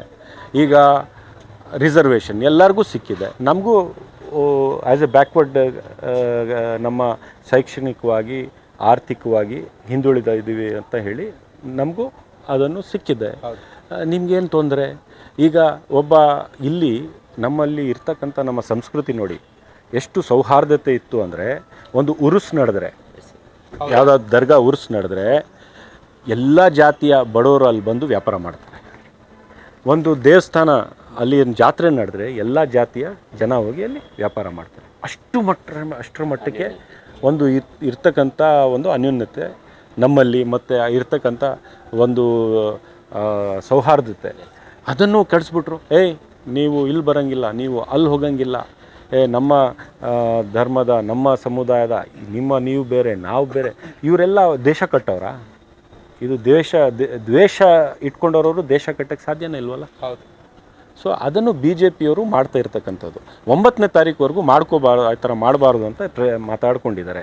ಆದರೂ ಇವತ್ತೇನು ಯತ್ನಾಳ್ ಹೇಳಿದಾರಂತೆ, ನಾನು ಮುಂದಿನ ಮುಖ್ಯಮಂತ್ರಿ ಆಗ್ತೀನಿ ಅಂತ ಯತ್ನಾಳ್ ಹೇಳಿ, ಯತ್ನಾಳ್ ಮುಖ್ಯಮಂತ್ರಿ ಆದರೆ ಬುಲ್ಡೋಸರ್ ತೊಗೊಂಡು ಮಸೀದಿಗೆ ಹೊಡಿತೀನಿ ಅಂತ ಏನೇನೋ ಹೇಳಿದಾರಂತೆ. ಆದರೆ ನಾನು ನಿಮ್ಮ ಮುಖಾಂತರ ಹೇಳ್ತೀನಿ ಯತ್ನಾಳ್ ಅವ್ರಿಗೆ, ನಿಮ್ಮ ಜೀವನಲ್ಲ, ನೀವು 5 ಸತಿ ಜನ್ಮ ತೊಗೊಂಡ್ರು ನೀವು ಈ ರಾಜ್ಯದ ಮುಖ್ಯಮಂತ್ರಿ ಆಗೋಕ್ಕೆ ಸಾಧ್ಯ ಇಲ್ಲ. ಯಾಕಂದರೆ ಈ ರಾಜ್ಯದಲ್ಲಿ ಬಸವಣ್ಣರವರ ತತ್ವದ ಮೇಲೆ ನಂಬಿಕೆ ಇಟ್ಟಿರ್ತಕ್ಕಂಥ ಜನ, ಬಸವಣ್ಣದ ತತ್ವದ ಮೇಲೆ ನಂಬಿಕೆ ಇಟ್ಕೊಂಡಿರೋರು ಜನ ಯತ್ನಾಳ್ ಅಂತವ್ರಿಗೆ ಅವ್ರ ಜೀವನದಲ್ಲಿ ಮುಖ್ಯಮಂತ್ರಿ ಆಗೋಕ್ಕೆ ಸಿದ್ಧಾಂತನ ಒಪ್ಕೊಳ್ಳೋದಿಲ್ಲ. ಬಸವಣ್ಣ ತತ್ವ ಮತ್ತು ಯತ್ನಾಳ್ ತತ್ವ ಭಾಳ ಬೇರೆ ಬೇರೆ ಇದೆಯಲ್ಲ, ತದ್ವಿರುದ್ಧವಾಗಿದೆ. ಅವರು ಜಾತಿ ಧರ್ಮ ಏನಾದರೂ ಹೇಳ್ಕೋಬಹುದು, ಬಟ್ ಬಸವಣ್ಣ ಒಂದು ಜಾತಿಗೆ ಧರ್ಮಕ್ಕೆ ಸೀಮಿತವಾದಂಥವ್ರ, ಎಲ್ಲರಿಗೂ ಸಂದೇಶ ಕೊಟ್ಟಿರ್ತಕ್ಕಂಥವ್ರು. ಎಸ್ ಸರ್, ನೀವು ಹೇಳ್ತಾ ಇದ್ರಿ ಸರ್ BJPಗೆ ಯಾವುದೇ ಸಿದ್ಧಾಂತ ಇಲ್ಲ, ಐಡಿಯಾಲಜಿ ಇಲ್ಲ ಅಂತ ಹೇಳ್ಕೊಂಡು. ಸೊ ಓಕೆ, ಕಾಂಗ್ರೆಸ್ ಸರ್ ಯಾವ ಐಡಿಯಾಲಜಿನ ಇಟ್ಕೊಂಡು, ಯಾವ ಸಿದ್ಧಾಂತನ ಇಟ್ಕೊಂಡು ಈ ಚುನಾವಣೆಯನ್ನು ಎದುರಿಸ್ತಾ ಇದ್ದಾರೆ? ಪ್ರತಿಯೊಂದು ಚುನಾವಣೆ ನಮ್ಮ ಸಿದ್ಧಾಂತ, ನಮ್ಮ ಐಡಿಯಾಲಜಿ ಸಂವಿಧಾನನೇ ನಮ್ಮ ಸಿದ್ಧಾಂತ. ಸಂವಿಧಾನದಲ್ಲಿ ಏನೇನಿದೆ ಅದರ ಮೇಲೆ ವಿಶ್ವಾಸ ಇಟ್ಕೊಂಡಿರ್ತಕ್ಕಂಥವ್ರು ನಾವು. ಅದನ್ನೇ ಈಡೇರಿಸೋಕ್ಕೆ ನಾವು ಪ್ರಯತ್ನಗಳು ಮಾಡೋದು ಅಧಿಕಾರಕ್ಕೆ ಬಂದರೆ.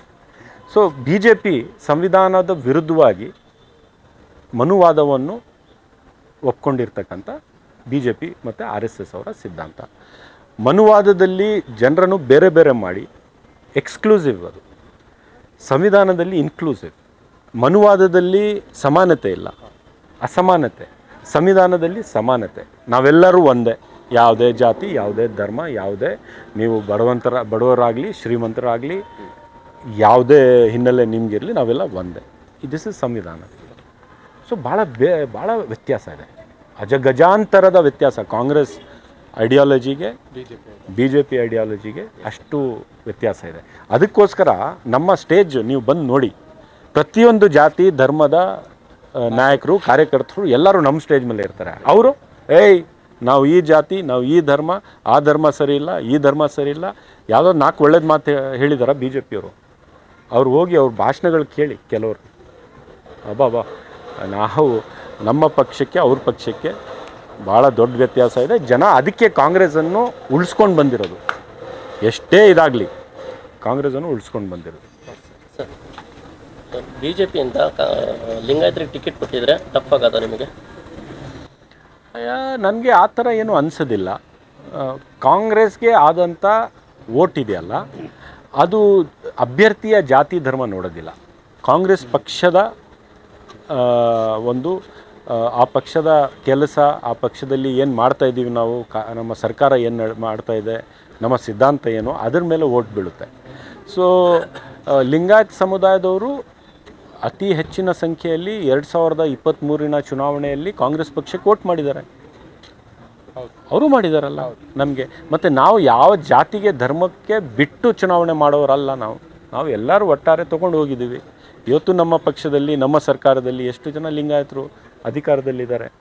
ಸೊ ಅವರು ಯಾವುದೇ ಪಕ್ಷದ ಅಭ್ಯರ್ಥಿ ಕೊಟ್ಟಿದ್ರೂ ಸಹ ಕಾಂಗ್ರೆಸ್ ಪಕ್ಷ ಹೋದ ಬಾರಿ ಅವ್ರು ಕೊಟ್ಟಿದ್ರಲ್ಲ, ಆದರೂ ನಾವು ಗೆದ್ದಿದ್ವಲ್ಲ. ಯಾರು ಗೆದ್ವಿ ಅವಾಗ? ಸರ್, ಈಗ ನೀವು ಆ್ಯಸ್ ಎ ಕಾಂಗ್ರೆಸ್ನ ಸಕ್ರಿಯ ಕಾರ್ಯಕರ್ತರಾಗಿ ಫ್ರಮ್ ರೂಟಿಂದ ಬಂದಂಥವ್ರು, MLC ಆದ್ರಿ, 2 ಸಲ MLA ಆಗಿ ಎಲೆಕ್ಟ್ ಆದ್ರಿ, ಲೋಕಸಭಾ ಎಲೆಕ್ಷನ್ಗೆ ಕಂಟೆಸ್ಟ್ ಮಾಡಿದ್ರಿ. ಈಗ ದಾವಣಗೆರೆ ದಕ್ಷಿಣದಲ್ಲಿ ನಡೆದಂಥ ಈ ಟಿಕೆಟ್ ಹಂಚಿಕೆಯ ವಿಚಾರಕ್ಕೆ ಬಂದಂಥ ಸಂದರ್ಭದಲ್ಲಿ ಕಾಂಗ್ರೆಸ್ಸು ಮುಸಲ್ಮಾನ ಸಮುದಾಯಕ್ಕೆ ಪೊಲಿಟಿಕಲ್ ಪ್ರಾತಿನಿಧ್ಯ ಏನು ಕೊಡಬೇಕಿತ್ತು, ಅದನ್ನು ಕೊಟ್ಟಿದೆ ಅಂತ ಅನಿಸ್ತಾ ಇದೆಯಾ ಸರ್? ನೋಡಿ, ಈ ಒಂದು ಚುನಾವಣೆಯಲ್ಲಿ ಕೊಡದೇ ಇರಬಹುದು, ಕೊಡೋಕ್ಕೆ ಸಾಧ್ಯ ಆಗದೇ ಇರಬಹುದು. ಅದರಲ್ಲಿ ಕೆಲವು ನಮ್ಮ ತಪ್ಪು ಇದೆ. ನಾವು ಜಮೀರ್ ಅಹಮದ್ ಅವರು, ನಸೀರ್ ಅಹಮದ್ ಅವರು, ಸಲೀಂ ಅಹಮದ್ ಅವರು ನಾವೆಲ್ಲ ಕೂತ್ಕೊಂಡು, ತನ್ವೀರ್ ಸೇಠ್ ಅವರು ಎಲ್ಲರೂ ಕೂತ್ಕೊಂಡು ಸರಿಯಾಗಿ ಒಂದು ಮಲ್ಲಿಕಾರ್ಜುನ್ ಅವ್ರ ಜೊತೆ ಕಾನ್ಫಿಡೆನ್ಸ್ ತೊಗೊಂಡು ಮಾಡಿದರೆ ಸಿಗ್ಬೋದಿತ್ತು. ನಮ್ಮ ತಪ್ಪು ಕೂಡ ಇದೆ. ನಾವು ಒಂದು ಹಠ ಮಾಡ್ಕೊಂಡು ಕೊಟ್ಟರೆ ಅವ್ರಿಗೆ ಕೊಡಿ, ಇಲ್ಲಾಂದರೆ ಇಲ್ಲ ಅಂತ ಹೇಳ್ಕೊಂಡು ತಪ್ಪೋಗಿದೆ. ಆದರೆ ಅದನ್ನು ಮುಂದಿನ ದಿನಗಳಲ್ಲಿ ಸರಿ ಆಗುತ್ತೆ. ಆದರೆ ಇವತ್ತು ನೀವು ನೋಡಿ, ಬೇರೆ ಯಾವ ಪಕ್ಷ ನಮ್ಮ ಸಮುದಾಯಕ್ಕೆ ಪ್ರಾತಿನಿಧ್ಯ ಕೊಟ್ಟಿದೆ ಅಂತ ನೀವು ನೋಡಿ. ಯಾವ ಪಕ್ಷನೂ ಕೊಟ್ಟಿಲ್ವಲ್ಲ. ಏನು JDS ಅವ್ರು ಕೊಟ್ಟಿದ್ದಾರೆ? BJP ಅವ್ರು ಏನಾದ್ರು ಕೊಡ್ತಾರಾ? ಇಲ್ಲ. ಮತ್ತು ನಮ್ಮ ಸಮುದಾಯ ವಿಶೇಷವಾಗಿ ಕಾಂಗ್ರೆಸ್ ಪಕ್ಷಕ್ಕೆ ಸಹಾಯ ಮಾಡಿದೆ. ಮತ್ತು ಅದೇ ರೀತಿ ಕಾಂಗ್ರೆಸ್ ಪಕ್ಷ ನಮಗೆ ವಿಶ್ವಾಸಕ್ಕೆ ತೊಗೊಂಡಿದೆ. ನಾವು 10 ಜನ ಶಾಸಕರಿದ್ದೀವಿ, MLAs ಇದ್ದೀವಿ, MLCs ಇದ್ದೀವಿ, ಮಿನಿಸ್ಟರ್ಸ್ ಇದ್ದೀವಿ, ಸ್ಪೀಕರ್ ಇದ್ದೀವಿ, CM ಪೊಲಿಟಿಕಲ್ ಸೆಕ್ರೆಟರಿ ಆಗಿದ್ದಾರೆ. ಸೊ ಏನಾಗಿದೆ ಅದನ್ನು ಕೂಡ ಸರಿಯೇ. ಎಲ್ಲೂ ತಪ್ಪೋಗಿದೆ, ಅಲ್ಲಾಗದೇ ಇರ್ಬೋದು, ಇನ್ನೊಂದು ಕಡೆ ಅದನ್ನು ಕಾಂಪನ್ಸೇಟ್ ಮಾಡ್ತಾರೆ. So Congress believes in equal opportunities to all. ಎಲ್ಲರಿಗೂ ಸರಸಮಾನವಾದಂಥ ಅವಕಾಶಗಳನ್ನು ಕೊಡಬೇಕು ಅಂತ ಕಾಂಗ್ರೆಸ್ ಪಕ್ಷದ ನಿರ್ಧಾರ. ಸೊ ನೀವು ಜಾತಿ ನೋಡಿ, ಸಣ್ಣ ಜಾತಿಗೆ ನಾಯಕರಿಗೆ ನಮ್ಮ ಪಕ್ಷದಲ್ಲಿ ನಾವು ಚೇರ್ಮನ್, ಬೋರ್ಡ್ಸ್ ಕಾರ್ಪೊರೇಷನ್ ಚೇರ್ಮನ್ ಮಾಡಿ ಕ್ಯಾಬಿನೆಟ್ ಪೋಸ್ಟ್ ಕೊಟ್ಟಿದ್ದೀವಿ. ಈಗ ನಮ್ಮಲ್ಲಿ ಹವ್ಯಕ ಬ್ರಾಹ್ಮಣರು ಯಾರಿಲ್ಲ. ನೀವು ಆ ಅಲ್ಪಸಂಖ್ಯಾತರು, ಹಿಂದುಳಿದ ವರ್ಗ ಬಿಡಿ, ಹವ್ಯಕ ಬ್ರಾಹ್ಮಣರು ಯಾರು ಇಲ್ವಲ್ಲ. ಇಡೀ ಅಸೆಂಬ್ಲಿಯಲ್ಲಿ BJPಯವರು ಯಾರು ಶಾಸಕರಾಗಿ ಮಾಡಿಲ್ಲ. ಆದರೂ ಈಗ ಹವ್ಯಕ ಬ್ರಾಹ್ಮಣರ ಭಾಷಾ ಅಕಾಡೆಮಿಯನ್ನು ಘೋಷಣೆ ಮಾಡಿದ್ದೀವಿ ನಾವು. So we are that kind of A party. We take care of every section of the society.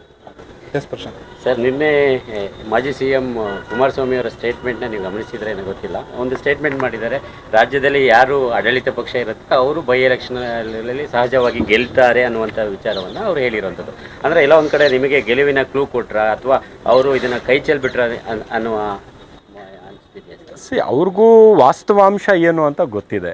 ಅವರು BJPಯವರ ಬಲವಂತಕ್ಕೆ ಬಂದಿರ್ಬೋದು, ಆದರೆ ವಾಸ್ತವಾಂಶ ಅವ್ರಿಗೆ ಗೊತ್ತಿದೆ. ಅದಕ್ಕೋಸ್ಕರ ಮಾತನಾಡುವಾಗ ಅದನ್ನು ಹೇಳಿದ್ದಾರೆ. ಸೊ ಅದೇ ಗೆಲುವಿನ ಸಂಕೇತ, ಮುನ್ಸೂಚನೆ. ಮತ್ತು ಕುಮಾರಸ್ವಾಮಿ ಅವರಿಗೆ ಧನ್ಯವಾದಗಳು ಅಂತ ನಾನು ಹೇಳ್ಬೋದು. Yes sir, thank you so much ನಿಮ್ಮ ಅವಕಾಶಕ್ಕೆ. ಕೊನೆಯದಾಗಿ ಬಾಗಲಕೋಟೆ ಮತ್ತು ದಾವಣಗೆರೆ ದಕ್ಷಿಣದ ಮತದಾರರಿಗೆ ಏನು ಹೇಳಲಿಕ್ಕೆ ಇಷ್ಟಪಡ್ತೀರಾ?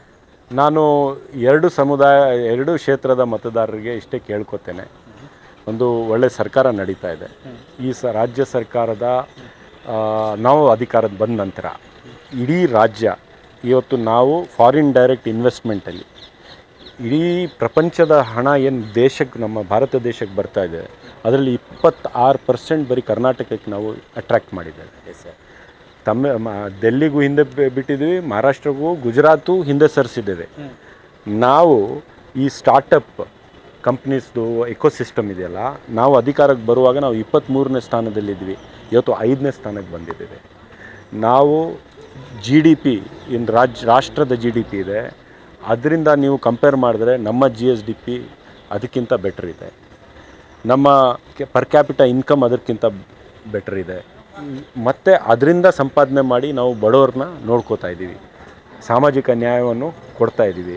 ಸೊ ವೆಲ್ಫೇರ್ ಸ್ಟೇಟ್ ಏನು, ಎಲ್ಲಿ ನೀವು ಸಂಪಾದನೆ ಮಾಡಬೇಕು ಅಲ್ಲಿ ಸಂಪಾದನೆ ಮಾಡಿ ಬಡವ್ರಿಗೆ ಹಂಚಬೇಕು, ಅಭಿವೃದ್ಧಿ ಮಾಡಬೇಕು ಮತ್ತು ಉದ್ಯೋಗಗಳನ್ನು ಸೃಷ್ಟಿ ಮಾಡಬೇಕು, ಇದೆಲ್ಲ ಮಾಡ್ತಾ ಇದ್ದೀವಿ.